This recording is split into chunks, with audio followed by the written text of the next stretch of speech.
ოპოზიციაში დაპირისპირებაა. ბაჩოდოლიძემ მის ყოფილ თანაპარტიელებს და სალომე ზურაბიშვილის გეგმა დაუწუნა და ახალი არჩევნების მოთხოვნას აბსურდული უწოდა. მის ამ პოზიციას ნაციონალური მოძრაობის წევრი პეტრე ცისკარიშვილი დაეთანხმა. პარტიაში რომ მასწრთა სხვადასხვაობაა, ეს ნაციონალურ მოძრაობაში დაადასტურეს. მართველი გუნდი კი ოპოზიციის და სალომე ზურაბიშვილის ყალბერთობაზე საუბრობს და ამბობს, რომ ამ ერთობას ერთადერთი მიზანი აქვს. ეს არის ქვეყანაში არეულობა და რევოლუციის მოწყობა. სოციალური ქსელის სტატუსებზე სიუჟეტების აგება არ გეზარებათ. სალომე ზურაბიშვილს უწუნებს პოზიციებს და გეგმებს პეტრე ცისკარიშვილი თუ თქვენს გეგმებზე აქვს პრეტენზიები რომ სხვა კომენტარი არ მაქვს. ეს სტატუსი ხო გუშინდელია.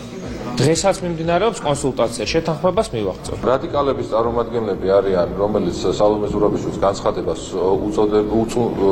უწონებენ და ამბობენ, რომ კარგია რომ არჩევნები ჩაინიშნოსო და განსაკუთრებული რადიკალები არიან ის ადამიანები, რომლებიც პირიქით არ მოსწონთ ეს განცხადებები და მეტი სიმძაფრე, მეტი ძალადობა, მეტი აგრესია, მეტი გასროლი მაშხალა და მეტი დამწვარი პოლიციელი და სამართალდამცავი რო სჭირდება, ყოველდღიურად ხერხებში აქვთ ერთმანეთთან ურთიერთ გაუგებრობა.